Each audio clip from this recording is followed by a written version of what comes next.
Hey everyone, this is Staff Sergeant Parks with the Grumpy Gnome I Hate Everything podcast, and with me today, your first guest, everyone, is my personal favorite team leader. There, it's well, I'm gonna let him introduce himself, and then I'll give him his nickname if he doesn't introduce his own nickname. But right now, I'll turn it over to him. So, if you could just give me your rank, name, platoon, squad, section, the Bravo Company.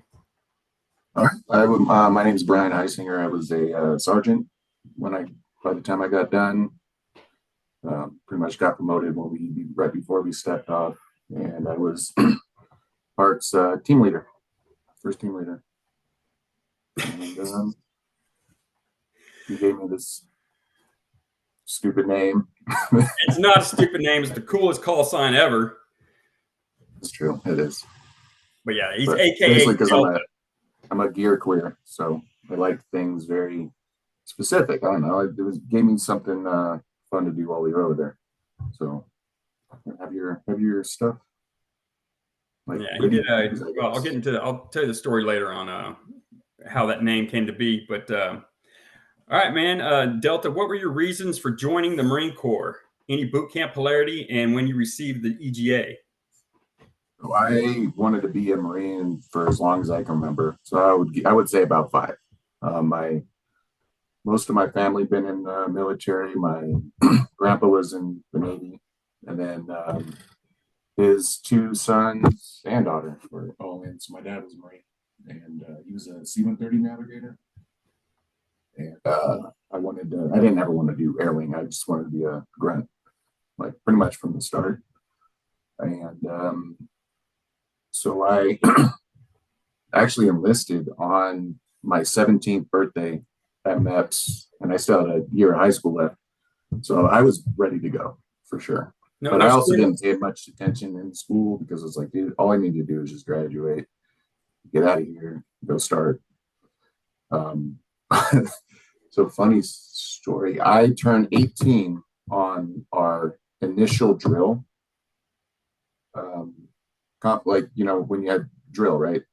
So on our initial drill and our starting our new hat, Staff Sergeant Mains, he was my favorite drill instructor, but he was not that good at drill. So when he started his cadence, left face, forward, march, and he got this so he was like left, right, like really slow. Everybody was out of step at the Blaine.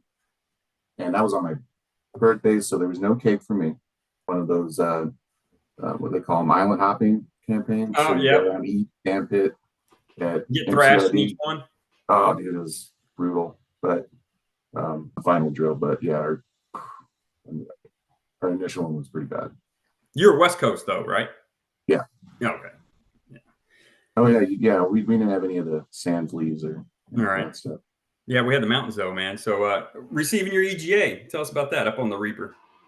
So it was Staff Sergeant Mains so I was the first Marine that he gave one to. So that was cool. And yeah, it was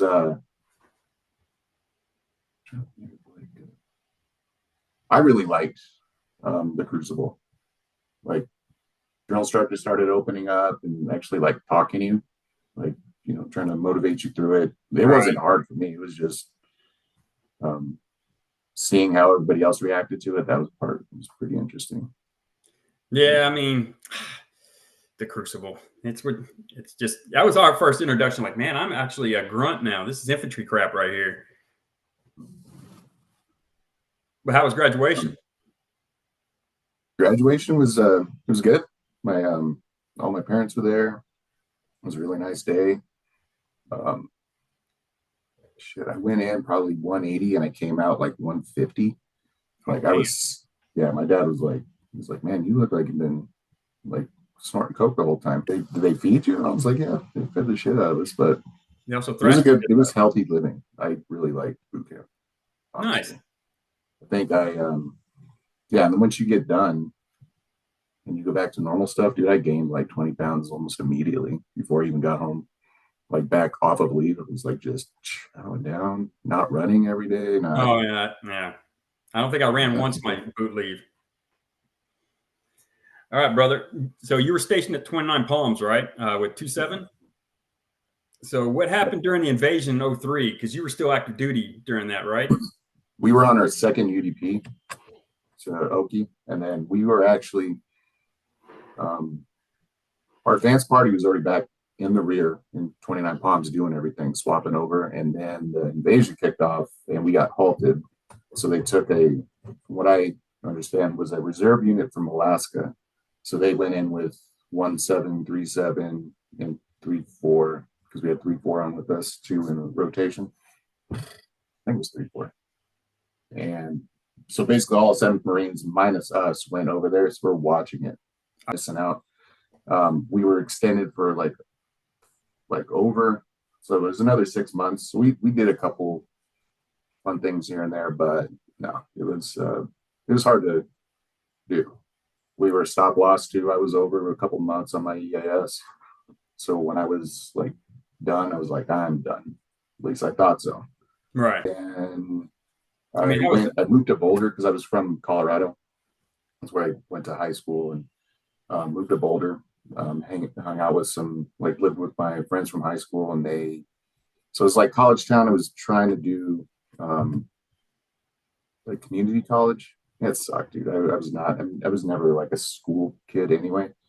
And just even being in that town is fun to visit, but shit, after a month, just the amount of stupid college drama, like people like crying and throwing up in your front yard at like 3, and you got to work the next day. And it's like, dude, I can't do this. So Mendoza, who I've been with him since like we were in the same boot camp company, and then I met him and like actually started hanging out with him in SOI. right. And we were he was in golf company with me, and then we were in state for a little bit together. And then so he lived in Texas, and he found a unit out of Austin. It was you guys was the debt. Well, you guys were in Louisiana, so I never even been to Louisiana. Right. It's a Bravo detachment. Yeah. Yeah. So we jumped in at the Austin area. Anyway, we just ended up meeting you right when we came into 29 Palms. So yeah. So that's my next question. Where and how were you told about your activation, and then your loved ones' reactions? well, I didn't get activated. I actually almost didn't get to go. So I was when I did get out, I joined up with 114 is an RD unit that were out of Buckley Air Force Base. And so I did that for probably a little over 6 months, and we did our 2 weeks out of the year in 29 Palms. So I was right back at 29 Palms doing like I think it was for somebody's CAX. So that was pretty fun. And then joined up with you guys, and then went right back to 29 Palms. We actually were in the barracks that I left when like the last barracks that I was in before we like got discharged. Pretty much the ones up at the top, Yeah. But yeah, so I was in the same building even like when we came back, same building too. So it was truly full circle for you, man. Yeah, it was like I kept going back. It was like, is the Marine Corps going to send me anywhere else but this? It was, yeah, I had no idea what the hell 29 Palms was. And then when we got our orders after SOI, and they said 29 Palms, was like, well, I think I know where that's at. Like Palm Springs can't be that bad. And we roll in there at night. And so I wake up the next morning, and you have like the smell of Bandini coming up the hill. And there's like a tumbleweed crossing me, and there's just desolate. I was like, oh, Jesus Christ, is this where I'm going to be? And it ended up being like it was fun. You had to drive to San Diego or Pendleton and do anything like fun, Right. or you could stay in the barracks and drink, which we half and half. Like Right. It all depended on the money. But it like as far as training goes, like we were getting to do things that only units had to got to do like once a year. We were out in those ranges like almost every other week. It was awesome. Like I did like being a grunt out there for sure. Well, like I remember from the fleet that everyone talked about the 7th Marines down at 29 Palms, and it was always like, those are the desert Marines. Those are the guys that they're going to call first when shit happens in the desert. They're going to call the 7th Marines first, So that's that was the real kick in the gut when we didn't get to go. It was like we were primed for like right at the end of our enlistment. It was like if like I'll stay in for this, like actually getting to do the job, and then we got kind of shafted. It sucked. Like Yeah. I thought at least they were going to let us go back and then remobilize us or something, but nope. Just hung out in 29 Palm, or I mean in Okinawa, and eating USO yakisoba and Yeah. watching them. Like, USO yakisoba and taco rice and cheese, man. so good. Yeah, it was. So, so I mean, what was that like? 27 coming back and joining the rest of the 7th Marines. I mean, how did that play out? Did you guys get shit on by the Invasion Marines? No, No. we weren't even like we weren't back long enough to like everybody was still there in Oh, Iraq when we rotated back finally. So they were still, yeah, they weren't on base when we came back, and I think we were there for like a week. Um, and then yeah, and then I just drove back home to Colorado and just kind of started new. But when we did go to Iraq, we ended up taking over 427.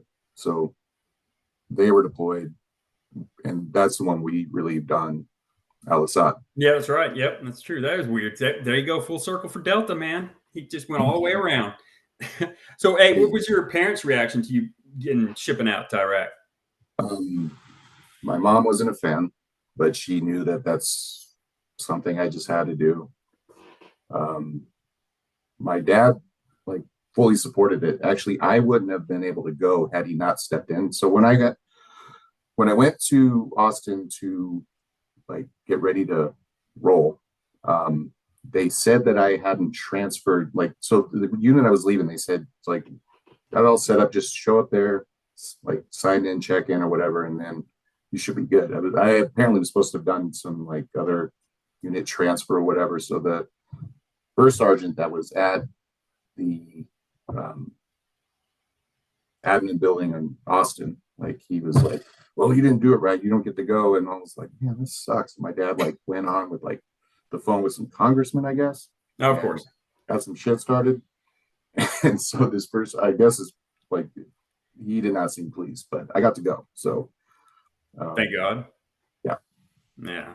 Because I was sitting there, I was living with Mendoza, like at his house for like a month, just waiting for this to, materialize. And I almost like missed the whole boat. So, but yeah, he volunteered in and asked if I wanted to go. And I was like, yeah, I'll go.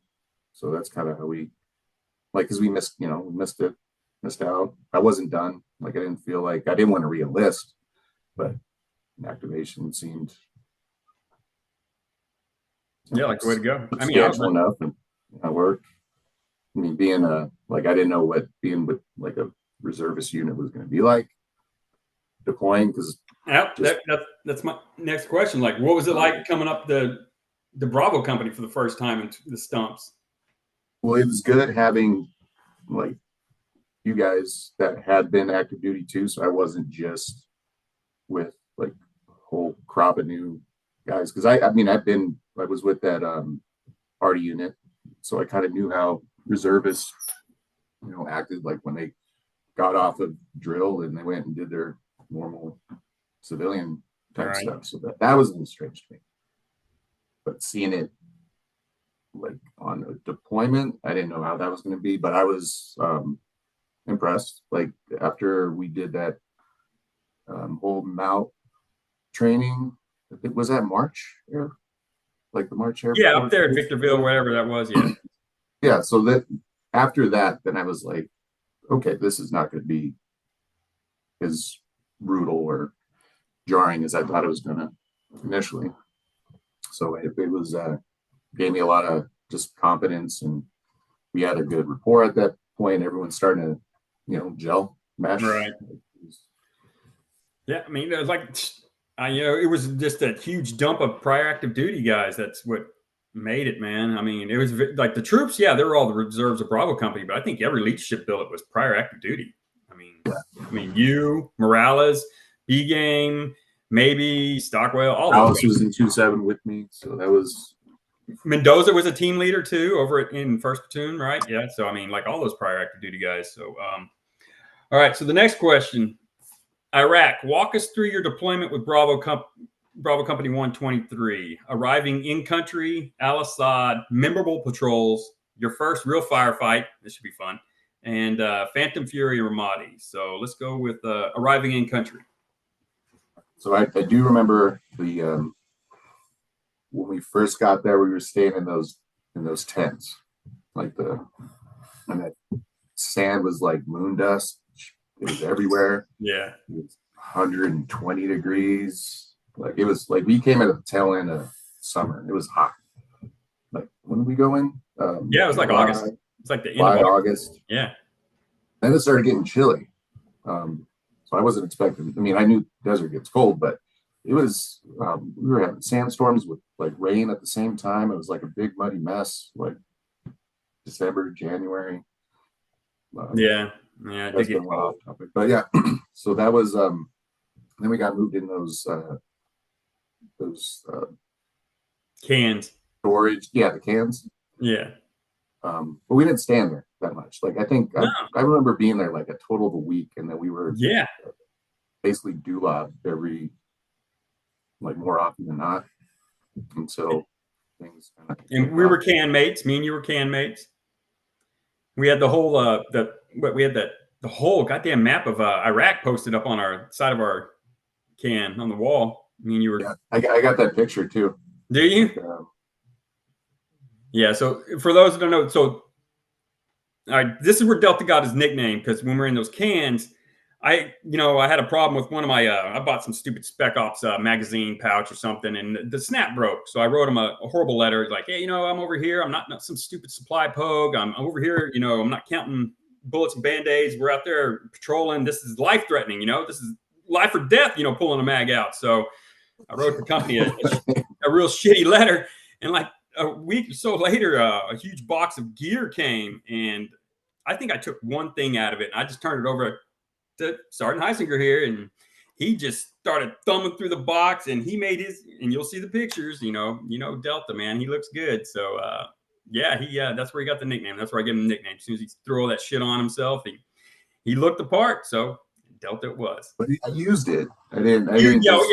Yeah. He definitely used it. I mean, he put it to work. I'm not saying he didn't, because you see all the videos of him and all the pictures of him. He definitely put it to work. So that's where he got. I still do. I do the same thing at work now. Like my gear is very specific. Like it has to be. I don't like walking around stuff that doesn't fit. You know what I mean? Like, right, man, like I said, the pictures. The people will see the pictures. You made it look good. You made it look real good. So, all right. So, memorable patrols out of Al Assad. Yeah. So, I mean, Dulab was probably like when we started doing the mounted patrols, and we started going up and down the highway for a couple weeks, and then they do the whole Dulab thing at everybody. They got our rotations in, and then doing those foot patrols at night. Talk about those. All right. So those. Yeah, I almost lost my head. I was. Are you want me to do the whole my GPS? Go for it. We got all the time in the world. Oh yeah, I had the my GPS that I brought, and it got I just wasn't I don't know what the hell was going on. I think I just was losing my shit that night. But we almost walked into that pause that you guys were at, and then Culpepper was like, you would have got me if you hadn't saved my life, for sure. Yeah. So Delta has like I said, Delta had the Jarman, because I wasn't going to use that GPS from the Marine Corps. Those things are huge. The plugger, the plugger.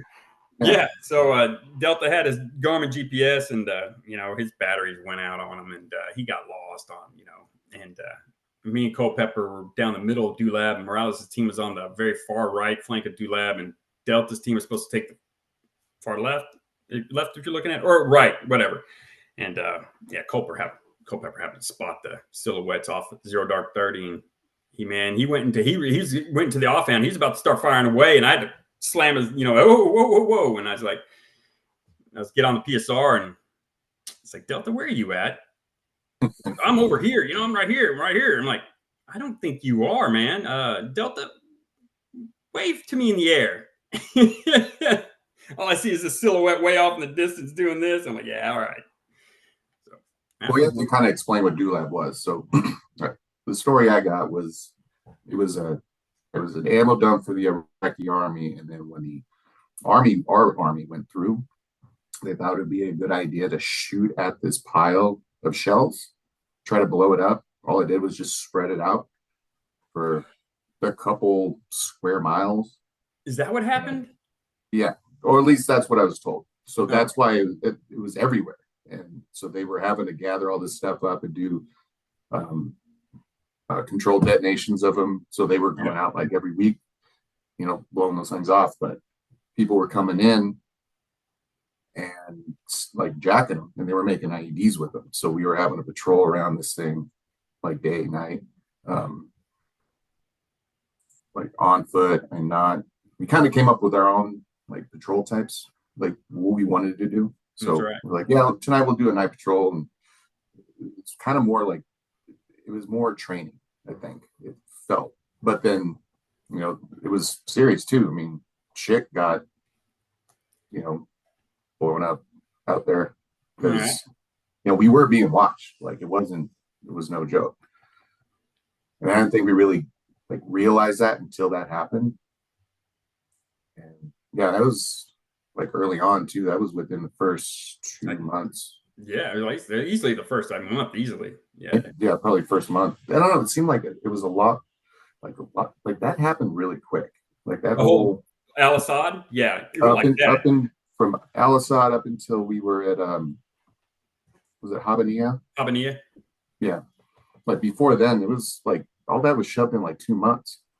So maybe it was quicker than that, but I think so too, man. It was quick. I mean, I mean, we did a few, 2 or 3 stays at DULAB, and that was it. And it's just like we were gone.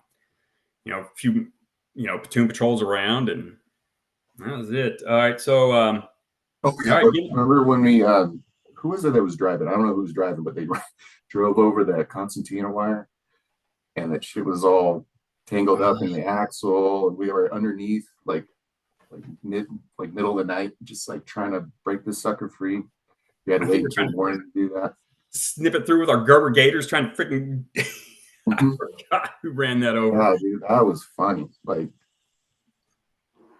it, I don't know, it wasn't me that was driving. I remember No, no, me and you it weren't wasn't driving it. us, but No, but like, uh, when we got when that village patrol uh, during the daytime, and then we got out into the watermelon patch, and then it was Jackson and Doherty that came up with, oh, I want a watermelon. Can we have a watermelon, Sergeant Parks? And you're like, no, no, no, no. And I'm like, yeah, man, why not? And then you see those guys come running across the field all pissed off. remember when we started going out and patrolling in that town that was down from it, and then like the little kids would take off their chocolates and start waving them at us. I'm like, that's like a super duper insult. I didn't know that at the I didn't time. know that either. Were they trying to?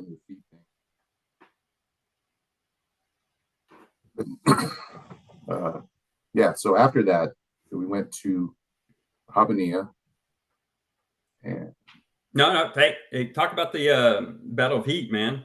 Our first oh yeah, firefight. so he forgot about that. So it was our first actual like live action firefight. First platoon was down there like all night, and then they came and said that they got hit from the police station that the insurgents took over, and they were also getting hit from the other side of the river. So we had to go around Ramadi and then back up. And then, so we jumped out. It was probably, let's say, like early afternoon. And Yeah, it was like mid morning, something like that. It was like that here's not good. Okay, I was wondering what happened. We're still on like phone lines, so we're gonna need the Elon Musk satellite thing.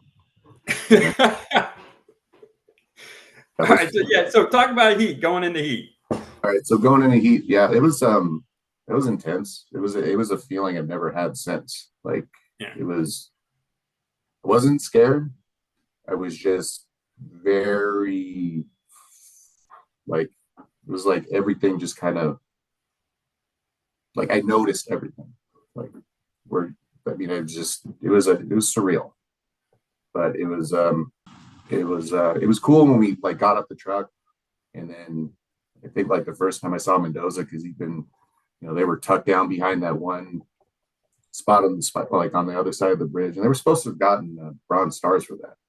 I don't know why they didn't pan out, but they did a Leatherneck magazine article on it. Yeah. Yeah, that was pretty cool. But seeing him like rolling in and like he had this freaking like Rick grin, and I was like probably like I was like, wow, this is it. Yeah. Welcome to the show. Right. Yeah. Yeah, and then we had our like sector. They were sitting around that mosque, and then remember somebody being on the top, right? And we were like, should we shoot at this thing? That was kind of a thing. Like we didn't want to start at like an incident immediately, so there was some kind of like, what are we allowed to do? Right. Yeah, because they were definitely they were using it like as shelter on purpose because they knew we weren't supposed to. Weren't supposed to. We ended up doing so, but that's because we were like whoever ended up saying like, yeah, light them up. Like if they're using it for not religious purposes, then it's just another. I think it was building. Staff Sergeant Ruiz that gave that order, or Sergeant Mack that gave the order for that. Oh, so, yeah.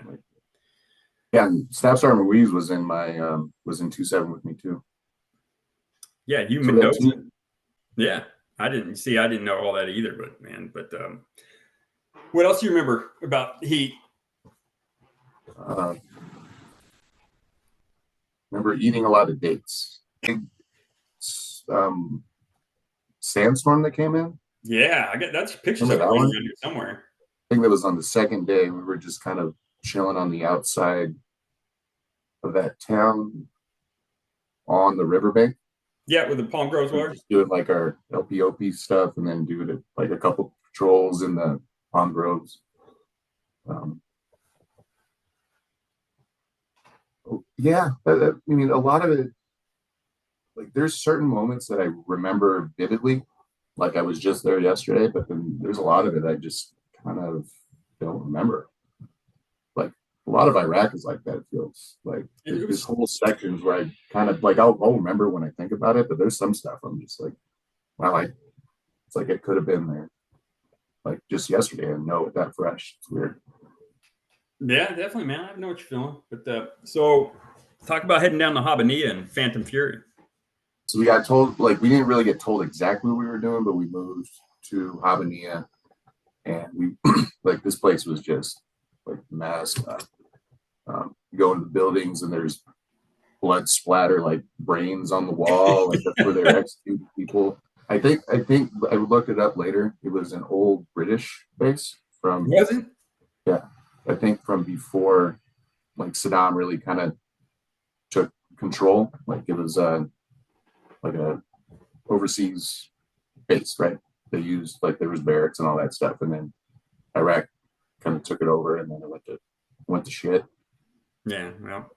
But yeah, we were doing landscaping for like 3 days with our tools, like chopping up tools, cutting all those damn reeds down. We had to build that sucker. We were there for a good bit, and then they opened up the USO, and then the Army came in and they got all their nice little trinkets, and that's when we hooked up with Second ID. And we were with that unit that Al Bradley's. Yeah, going in with them. That's what we rolled into Fallujah Peninsula with. Yeah, with the fucking. You said Second ID? I think, Second ID. The India has given us their patch. Yeah, I remember that. Like, we got patched like by the time we were done with them, but that was probably the biggest culture shock. It wasn't being in Iraq; it was working with the Army, because it is totally different. It was Marine Corps Army. Like, I mean, it looks similar, but underneath, no. They called, their sergeant Sarge. Oh man, the first time I heard that, I'm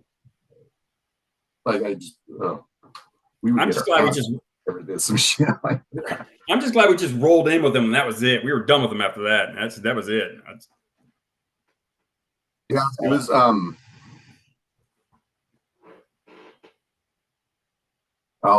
I won't say all I want to say. Say whatever That's you want, man. there's a few more times than not where like than I would like that we were getting shot at from them to us just because like lack of communication or just trigger discipline or whatever. But like we came into Fallujah that night and we started clearing out some of those like little pockets of residential areas or whatever. Yeah. Then they started like shoot like from the road shooting at us as we're clearing it, just because they heard something or saw something. I don't know, but that was really the point. Was like, oh, dude, this is scaring me a little bit. But Yeah, I vaguely remember that. And I think I remember yelling at fucking dickhead, like, hey, man, someone needs to get on the fucking horn with the army and tell them to cut the shit, because we're still rolling through. And I think Big Game, even his squad, ended up firing at him or something. But and that wasn't the only incident we had. Remember that we were doing that patrol and just down the road, and they were on the other side of the peninsula, and they were doing a house raid. They didn't tell us where they were. Like they didn't say, "Hey, we're in your AO doing whatever." So they see us walking, or I don't even know if they saw us, but I just remember walking next to Perry, and then he starts like jumping on one foot, and I was like, "What are you doing?" And then just and then you see the tracers, and there are tracers. So we jump into that side of the road where it's like that culvert, like a divot, it's like shit water in there. right, yeah. We're just like duck down, they start shooting back, and then you're like, cease fire because you can see the tracer colors, right? But it was orange on orange, just straight up Star Wars looking, like it was right That as the was sun was that going was down. third LAR, man. That wasn't the army. That was third LAR. That was third LAR. Yeah, they were the ones that lit us up on that friendly fire. That was just full on tracers. So what were they doing? They were on Route Michigan, and we were on that other fucking route. Was it basketball? Was it called basketball? I don't fucking remember. But I know they were on Route Michigan, and there's that village in between Route Michigan and our route. And they, like I said, like you were saying, it's like Star Wars, man. It was just coming, and we automatically recognized the tracers, and I It looked recognized the cool, sound. but Yeah, but I mean, yeah. So I didn't know Perry was jumping on one foot. That's he just hilarious. started jumping on a foot I thought he got shot in the foot. Because after that, it was like, oh, dude, that means he got shot or something. Because he was like just bouncing around on one foot. Because I guess it just kicked up right in front of him, like I'm sure. close. But yeah, it was third LAR, man. That was third LAR. So they thought we were Hajis, but we were in a tactical column. We had our fucking assault packs on too. I mean, Jesus. So yeah, they were. Had to look more guy if you wanted it. We still had green camis on. Like we had. I mean, well, no, we had We desert had our camis, deserts. but my vest was green. Yeah, mine too. Our assault packs But were green. yeah, rag was the first time I ever got a brand new weapon. Me too. That was cool. I was like, I mean, wow, they really like us. yeah, right. Well, the last weapon 16 I had held was an A2 before getting activated. So Yeah, me too. So yeah, when you have there's no like fixed rear sight, like with the handles, like what yeah, is this? What like, and then we got those ACOGs. Dude, you couldn't mess with those things. I fucking hated those ACOGs, and I think my ACOG got fucked up when I fell in that shit canal. So I mean, I wish we'd gotten the reflex sights. I wish we'd had the reflex sights because those are more designed for close quarters. But those ACOGs were, They're were great. working. Oh yeah, Hmm? they're great. They beat the iron sights every day. But oh man, And they worked pretty well. Wasn't there some kind of like they were starting to investigate like during when all this stuff in and like especially in town, right? Like they were investigating um like marine conduct because all these bad guys we were finding all had like headshots. So they were thinking that, or supposedly what I heard is they were thinking we were executing them, but it's right? just we were that accurate with those things. I mean, That's fucking Marines, Marines, we can man. shoot, and you give us 4 power with the, you got that thing zeroed, you can't miss. And those dudes were like, it felt like you're fighting children in adult bodies, like how they were, like how they handled themselves. Like there was some groups that they all had the same gear on. I mean, it was like an Olympics of like bad guys, and they come in there with their groups and from wherever they're at. Like there were Chechens there, Yeah. dudes from Syria. Like some were like haggard looking. Some were actually like geared up. It was pretty interesting, but they just stick their freaking heads up or just like walk around the corner and just stand there and then just like it was nonchalant and just get capped and then pull him out and another dude do the same shit. Well, I mean, look at that Haji that popped up with the RPG, tried to shoot the Abrams in front of us. Dude, I mean, with the freaking road cone on.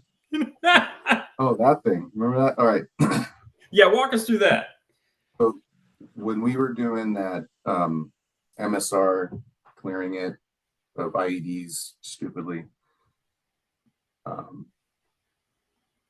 we had tanks with us. So this dude pops out with an RPG and it's got a road cone on it and he shoots it and it does like one of these things and it just like blows up, I don't know, 15 feet in front of him. He got shrapnel on his ass.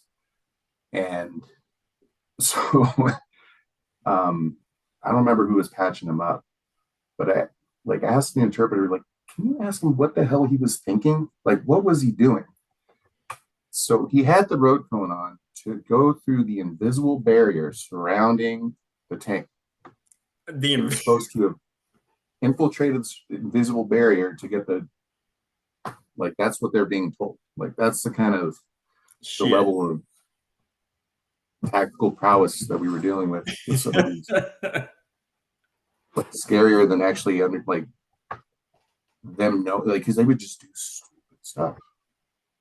Well, how about when? All right, so I know we've Perry, and I'm sure hopefully Perry comes on and talks about it. But I mean, it was this. I mean, he was your team, so I mean, this was your team. So when we were going through as our squad, after the Haji guy, he gets turned to mist by the Abrams, and then we go to I throw the grenade, and your team goes in and clears. There's nothing in there but gear or shit. So we keep going through, and then we start taking fire again. And you agreed, that you and your team was taking fire from the rooftop. And so tell me about that. Somebody thinks that they hit a kid. Yeah. So I mean, we didn't. But you guys were taking fire from that rooftop. We were. Okay, yeah. Good. Because I mean, that's the thing is they were everywhere. Like we put ourselves in a position that we should have situated, or like our whole situation changed like halfway through that day, and we couldn't really, like, without being stupid about it, continue on mission as we were being ordered to do.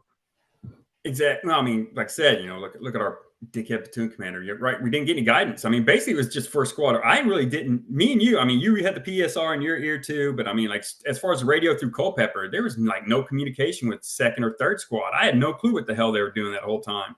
But you guys took the fire from the rooftop, and like I said, me and James and Culpeper went and cleared that building where you guys took the fire from the rooftop.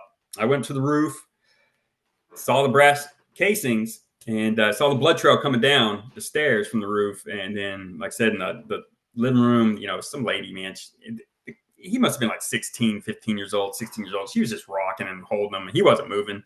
So, I mean, I don't know, so, I mean. I never talked to Perry about it because I never really saw him after that day.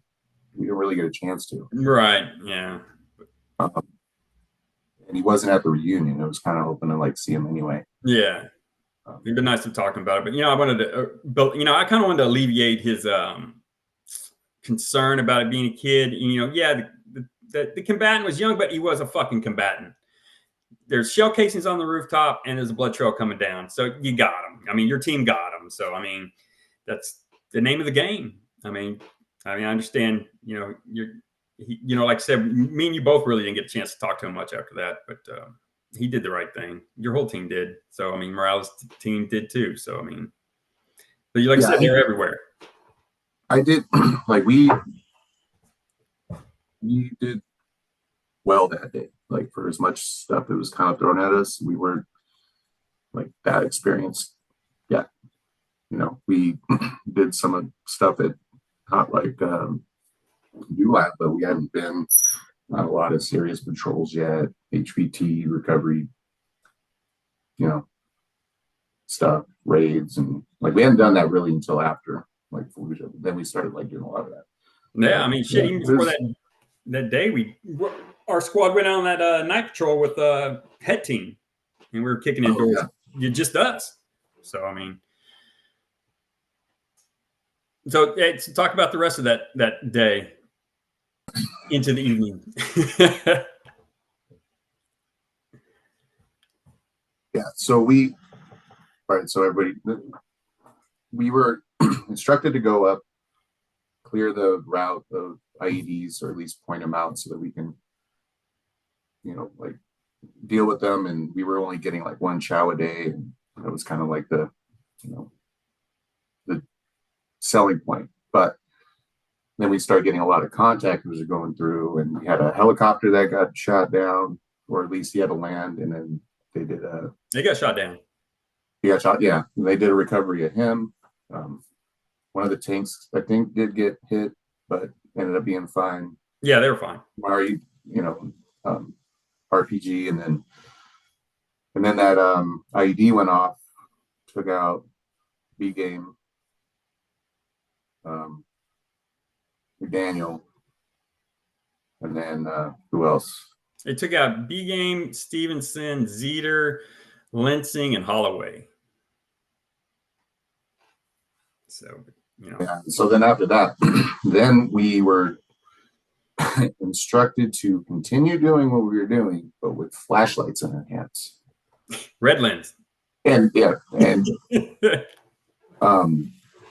and we still like there were guys all over the place. Like we were just being like we were it was stupid. We should have stopped, set up a patrol base, like kind of clear the way ahead of time, not rolling in there like we were being dumb. Not online police calling like a fucking bunch of boots on a fucking range. It was stupid. So when you could not continue through that order, and I definitely was gonna and then he said, like, Heisinger, you're now squad leader, like I'm ordering you to do this. I'm like, if we continuing what we're doing right now is acid. I remember saying that. And then, so we both got relieved, and then the whole squad ended up getting relieved.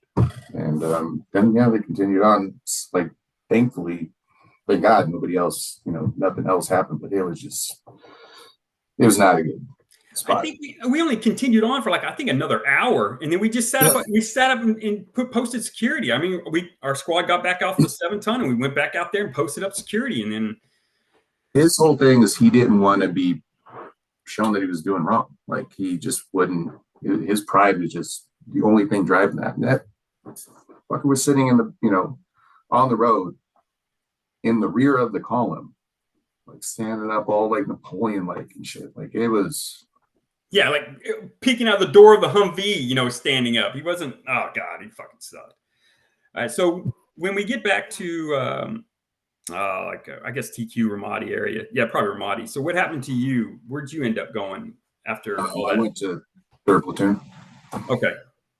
But with the 3rd platoon, was put in Glosson squad, and I just basically ran point, like just doing. That's when we started like doing a lot of patrols and HVT, like raids and stuff at night. It was fun. Like I didn't have I still sergeant, but I didn't have to do anything. I was just straight up like point man. It was great. It was it wasn't with you guys. It sucked, and you were stuck doing headquarters stuff. But it was it was. I was really surprised I didn't get in trouble. Well, I mean, I was waiting for that. They were trying. I mean, well, Dickhead was trying. The rest of the company was good, man. They were all good with it. Well, and I talked to Major Roy when we were at the reunion too, and he said like a lot of the stuff we didn't know a lot of that was going on in our platoon, like with Richard, but I like he said, we, like me and the CO like talked about it. It was like this is a kind of this is a leadership failure. That we should have kind of seen this like happening. We knew how this guy was. Um, like I think the reason why we didn't get like, messed up with like the whole NJP and all that stuff was him. Like he saved us. Oh, RCO? No, or XO. XO, yeah, Major Roy, yeah, definitely. Major Roy, Cat McGinney too. He went to bat for us. Shit, I mean, first Sergeant Messina did too, but I mean, you can't really count his vote. But like everyone went to bat for us, and then like I said, I mean, me and you, we're not fucking boots, man. We've been there, done that in the fleet. So I mean, our knowledge combined is just it's insane. And then it was. I'm like I going back and doing the same thing. I would have done the same exact, even if it came up as like we did get in trouble or busted down. Like I would not be able to live with myself if I just allowed like you getting, booted and then me taking over and just doing the complete opposite of what I know to be right. Like I agree with you 100%. So that's why we, end up sticking with what you said, and we just got lucky that we at least had some people in our command that understood what the hell was going on. And yeah, and like I said, most of the command didn't really know the whole story of the fucking incompetence that was in Second Platoon. So I mean, the only thing I might have changed was I should have got with like Sergeant Mack was already going to go relieve him when he heard especially after you got relieved, he was done. Sergeant Mack was done. So this is what me and Sergeant Mack talked about this later on, stateside, and yeah, he was going to go relieve Gunny's, fucking dickhead. He's going to go relieve him. Say, you're done, man. And then him and Staff Sergeant Ruiz, and I think we would have figured it all out. And, it would have been Staff Sergeant Ruiz because, the rank. But he actually, like I said, he was a grunt. But, if it had been, Staff Sergeant Ruiz had taken over, like I said, he had all of us to fall back on. So we would have, the whole squad, the whole platoon would have been fine. But that's probably the only thing I should have thought, but I just really couldn't take it anymore, especially after remember when your team dragged all those fuckers out of that house, those military age men, all in black. I mean, what was it, like a squad of them in there? Yeah. So after you told us to cut those guys loose, man, that's like, this is not right, man. Yeah. Like, and everybody, like they're running around still. There's just watching us. Like, yeah. They were literally waiting for some stupid grunt with a flashlight roll up on their IED to find it. We're kicking wires, and then that's what happened. Like that's how that ended up blowing up B-game and all them to begin with. Like we were just inviting trouble. We weren't doing anything about it. No, it was dumb. So I mean, so what else do you remember about Ramadi and all that? I'm glad you ended up with Glosson. He was a damn good squad leader, and I'm glad you ended up with him. And but we got stuck on that for a while. We got stuck on that one checkpoint overlooking the highway going in. Do some of the craziest traffic situations I've ever seen in my life or on that highway. Like it's like a 3-lane highway, I think, at the most. But you have like 11 lanes of vehicles trying to cram all in at the same time. Never seen anything like that. Yeah, exactly. So it looks like a big ass fan of vehicles, 11 wide deep, funneling into 2-lane. Yeah. And we also had that gas station that was right across. So seeing them line up all day just to get just some gas. Like that place was ass.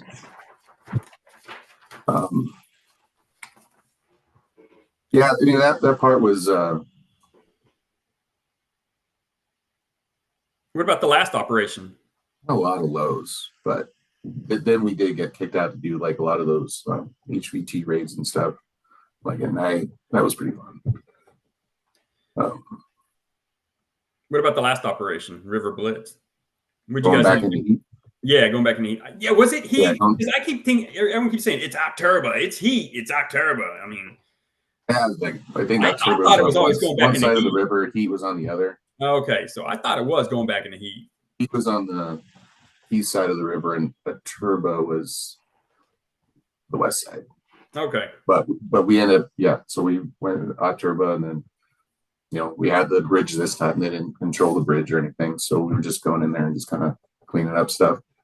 I remember going to like this. We were just patrolling around and going through people's houses and stuff, and this one guy comes out and he's like, "Oh, Americans, I love you guys," and I'm like, you had that angle, buddy. But we go into his like house and he shows us on his computer. He's a big American flag desktop on it. And he's like showing us all his American stuff. He was like really happy we were there. Like that was an interesting one for sure. So, all right. So the next question would be, coming home, what were your feelings experienced on the plane trip? My feelings on what? On the plane trip coming back. What do you remember about the plane trip? I don't remember anything about that plane trip. You don't?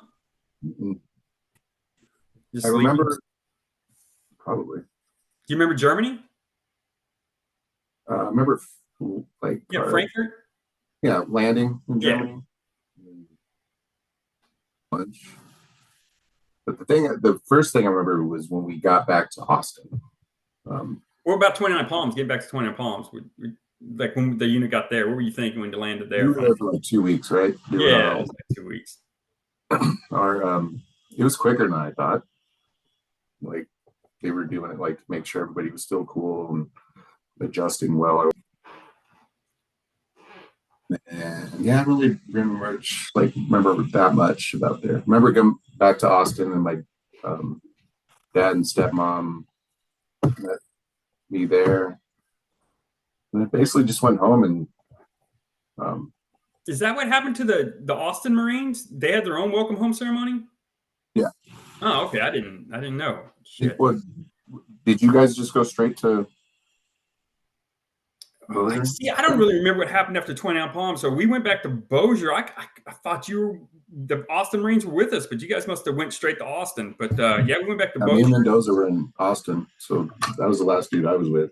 Oh shit! So yeah, we went and had our little welcome home ceremony on the Barksdale Air Force Base. So yeah, you guys must have had the same thing. I didn't even think about it. I really, that was like that was a blur.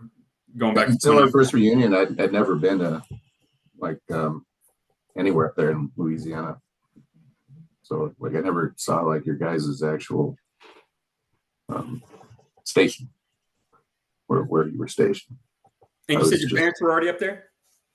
Yeah, they met us there in Austin, and then I just went home.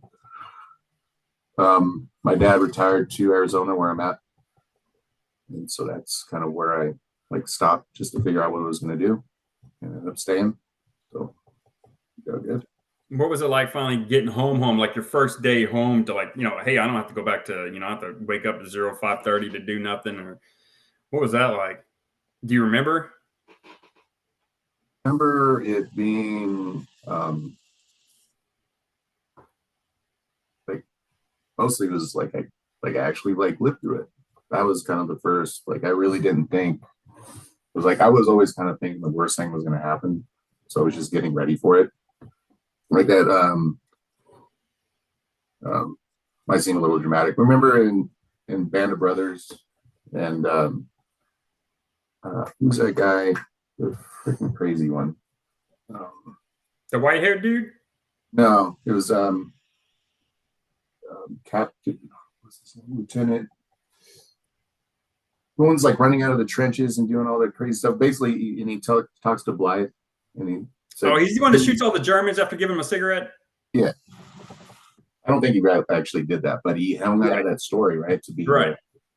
Badass. But when he told Blythe, just need to realize you're already dead, and then you can actually function as a soldier should. That was kind of my like thinking while I was there. Was just don't worry about it.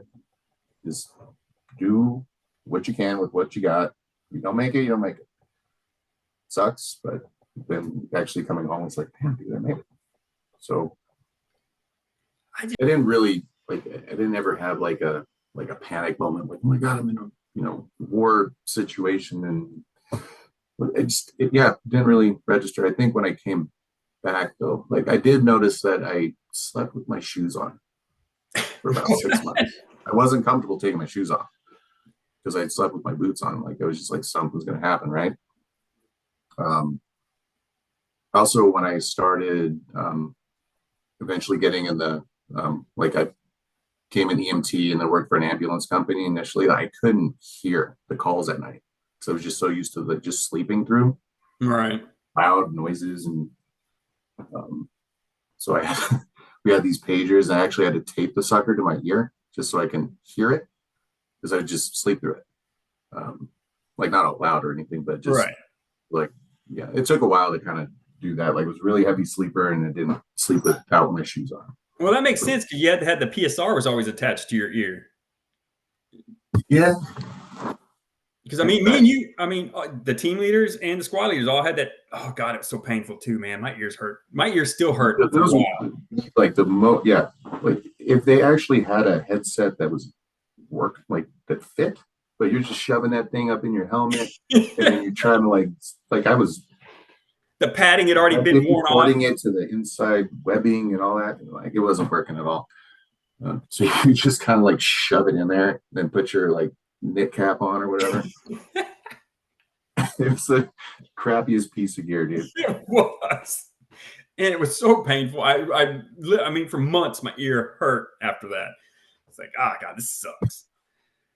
All right, so finally, how has your life been impacted by your deployment and service in the United States Marine Corps, good or bad? Impact on family and kids. Good. It's good. I'm, I don't know, trying to figure out the parenting part without, being like gruff, but it does come out. Like what do you guys, what are you complaining about right now? Just, you have it good, dude. Just, like trying to do that without being like a prick about it, I guess. Right. Not letting the Marine come out. Right. Yeah. I know the feeling. So when we went to the reunion, and like what I was hoping my wife got out of it is like, at least you might understand me a little bit better, like, and then her meeting all of you guys. And I think she did. Like, it is different. It didn't get as raucous as I thought it was going to be. Like, had we gone out and like hung out with B game after the thing, I'm sure we would have gotten some, crazy. Yeah, you like the Playboy trip. What's that? Like the Playboy trip? Yeah, that was pretty fun. Yeah, sometimes I totally forgot about that for like a couple of years. It's like, man, we went to the Playboy Mansion, and it was dingy. It was nasty. Remember the grotto? I mean, things probably happened in this. Yeah, the cum stains on the futon mattress down there. Oh, it's gross. It was. You think they'd clean that up, at least, or also you think they'd have have a couple playmates there to sign some autographs for us or something. There was the Hefner was a landscaping staff. That was about it. Yeah.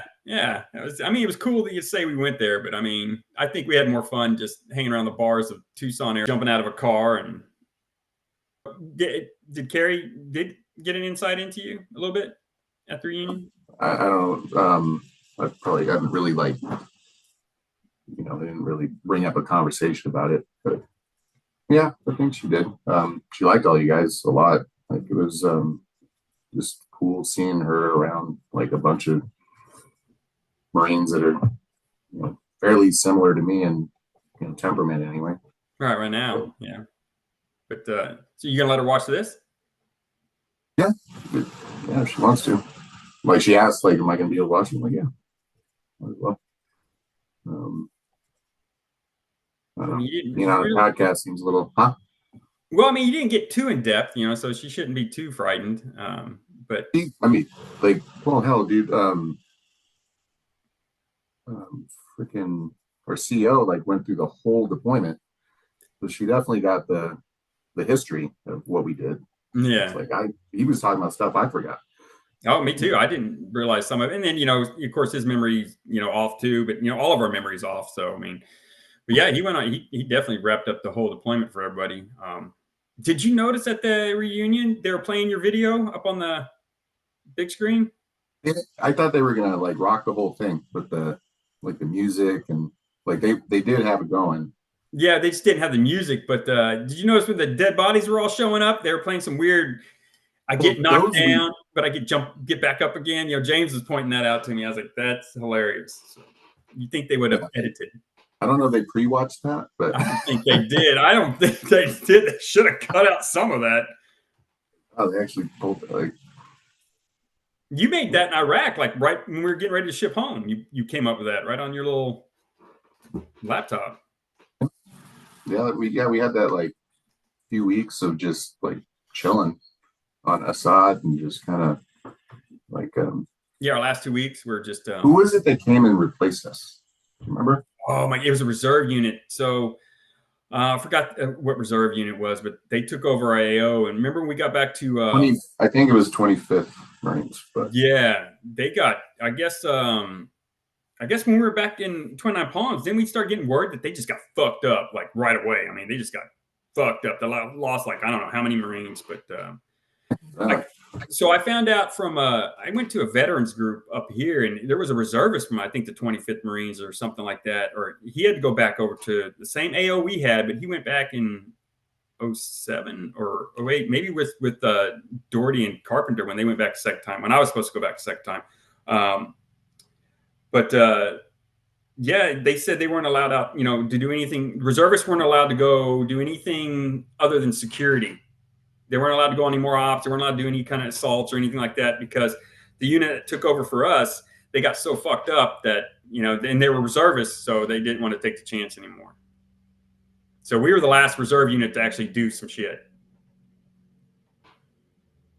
Yeah, I didn't hear about that part. Yeah, it was crazy. So, I mean, I heard about when we got back to 20 Palms that they were getting messed up. So it was pretty sad. But, well, any final thoughts, recommendations for the younger Marines, the new generation?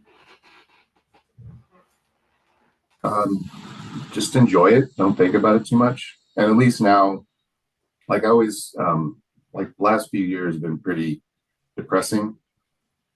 When it comes to like my kids are growing up, and I've always wanted to be able to recommend going into the military, but it was getting to a point there. It was like, no, like I don't think that's even possible. Now things have changed. So, I'm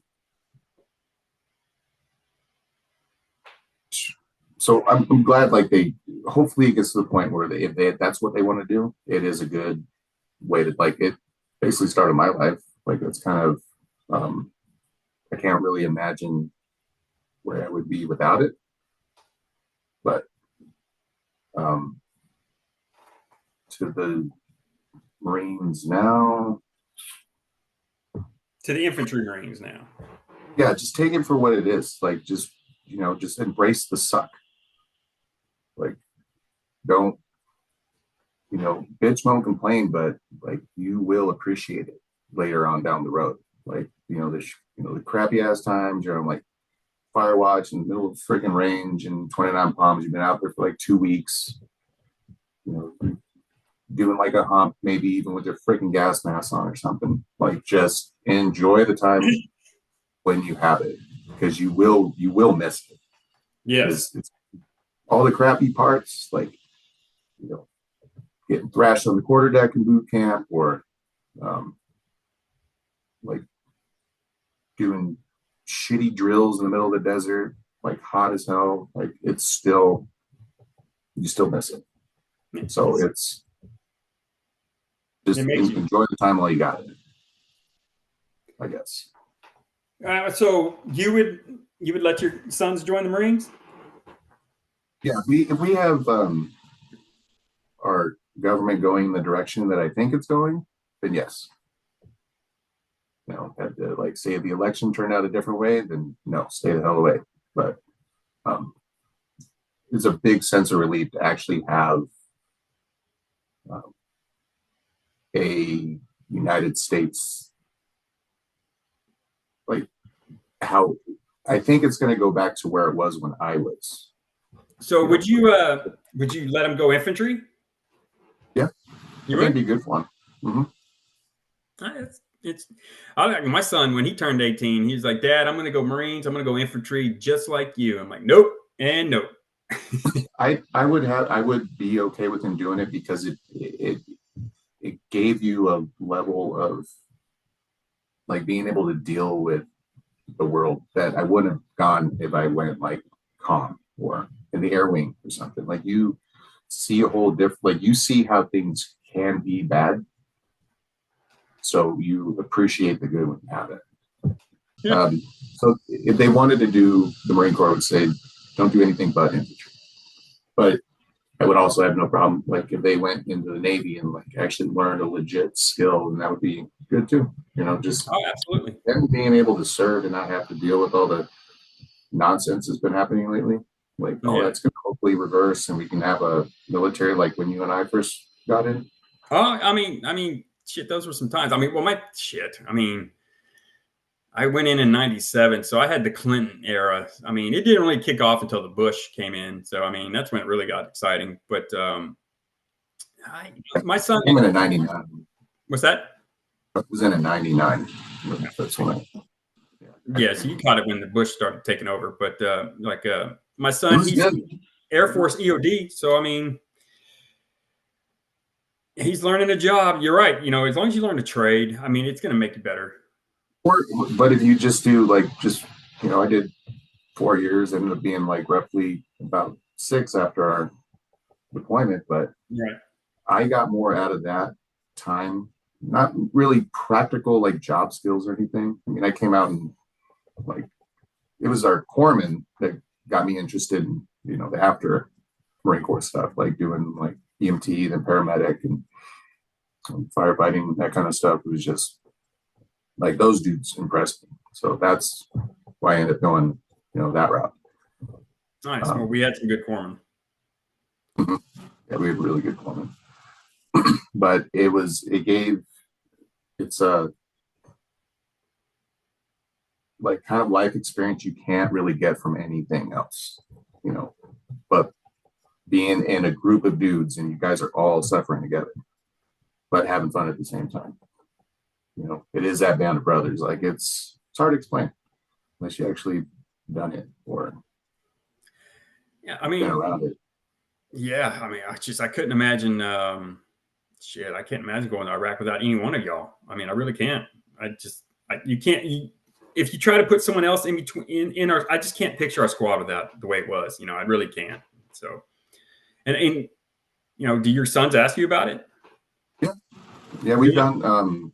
We haven't quite gone through like the pictures yet, but yeah, my oldest, he asked about the Iraq War, so we'll put on like a documentary or something. I mean, I don't hold back when they ask. If they ask, and I'll definitely tell them. It was a interesting and beneficial part of my life. Like it wasn't like, I mean, I think we also got lucky, extremely lucky. Yeah, definitely. We found ourselves to be in positions where we could benefit from. Like we weren't really shit on. Like some of these dudes that came back, like they went through stuff. Like we're still infantry guys, but they went through something like that. I never did, and I'll definitely, like I know we could have had it bad.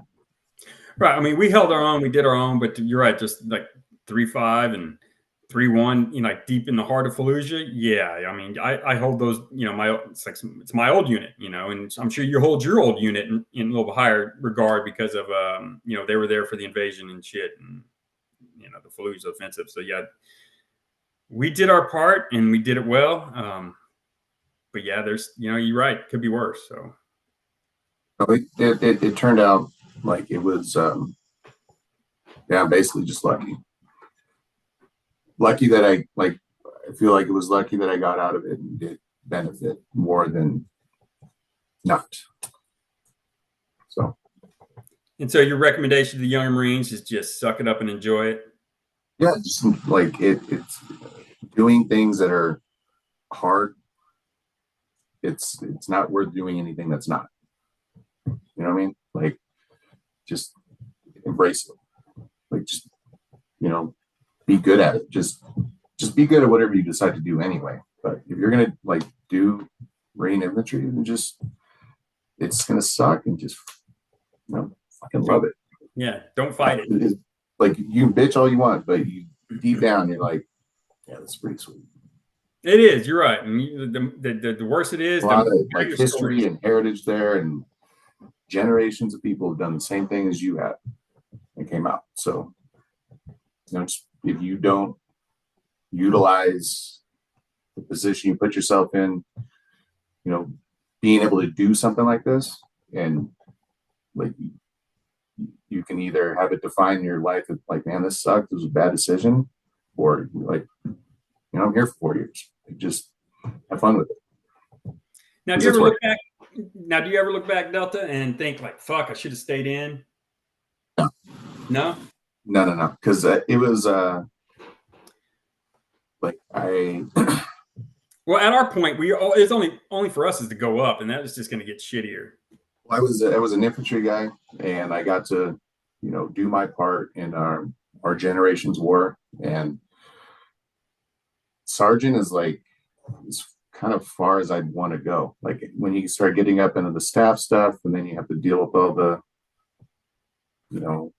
political, like just dealing with all that kind of crap. And you're not in the trenches with the guys anymore. Yeah, and that. Yeah, I wouldn't have kept it as a career. I don't even think going back I would have done, that anyway. Like I just felt like I hit the peak, might as well leave there. And then you have the rest of your time to, try to find something else to do, which is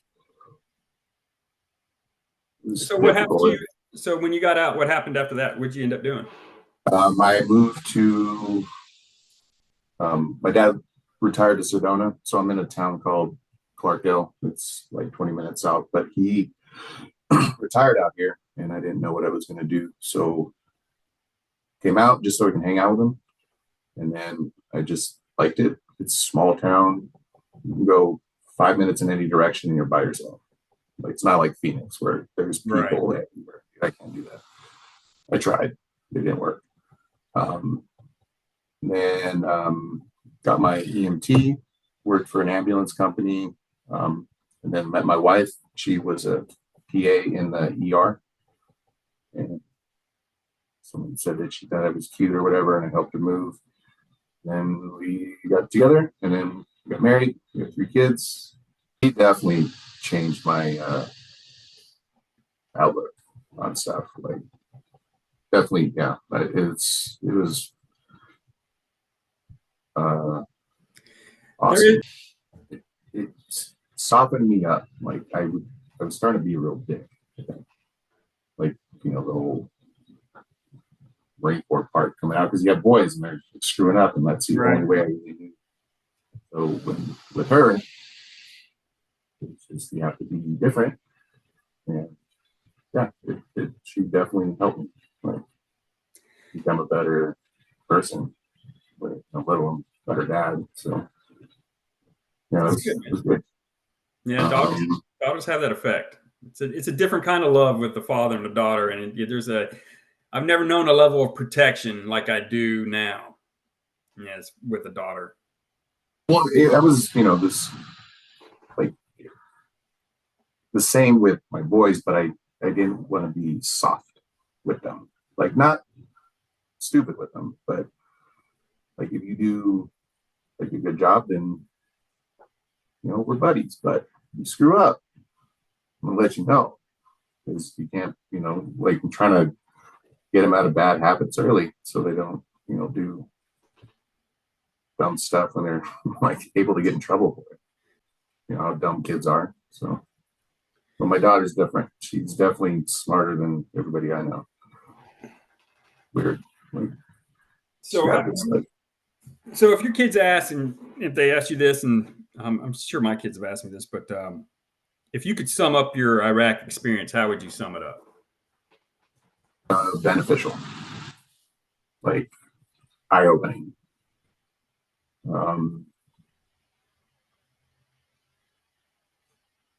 Saw the worst and the best of people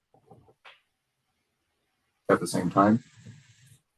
You don't really see that kind of the day-to-day life, like when, like not like when people being stupid at the store or whatever. Right.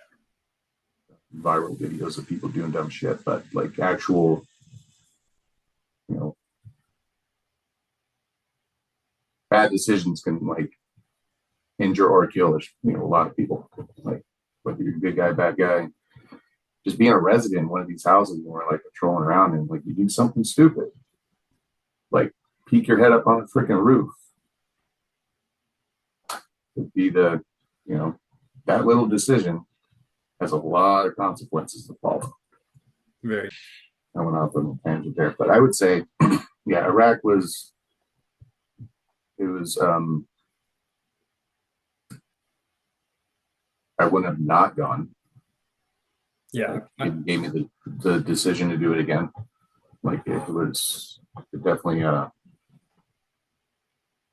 beneficial, like for every part of my, you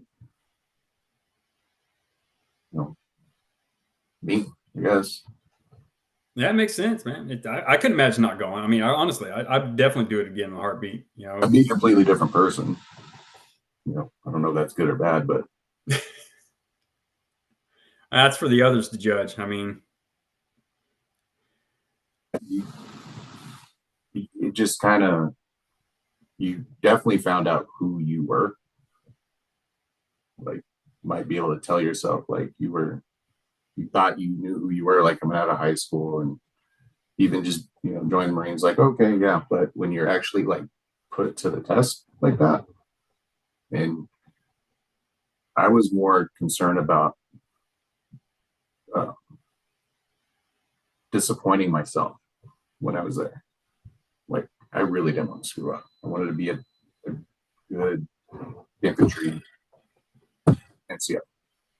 So, fucking devil, you were the best, man. I mean, shit, I couldn't. Like I said, I've told you know, like I was the like I tell people this all the time, mate.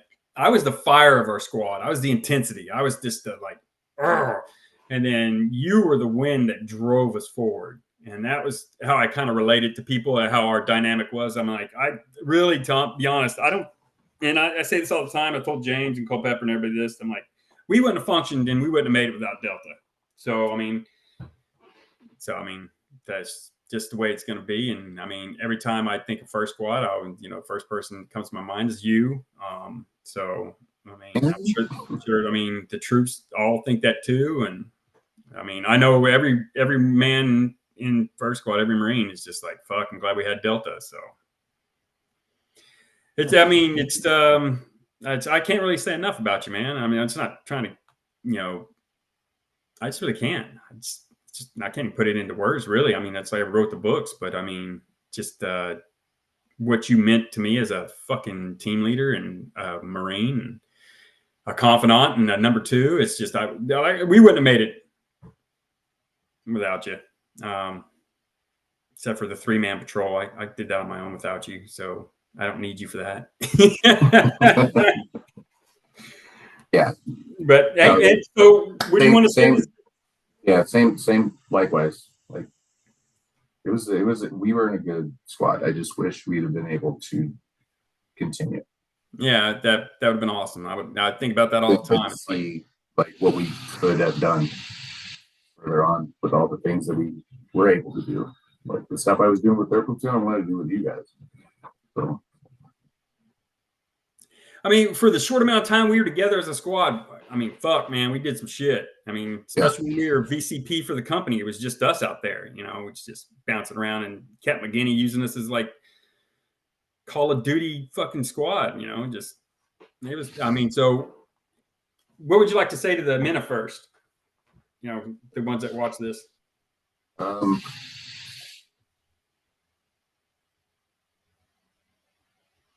hope I didn't sound like I was rambling. You did. Sound my own voice anyway. I'm probably not going to listen to this one again. But you dick. Whatever Sergeant Parks here puts out, just listen to it. It's real for sure. And just to everybody.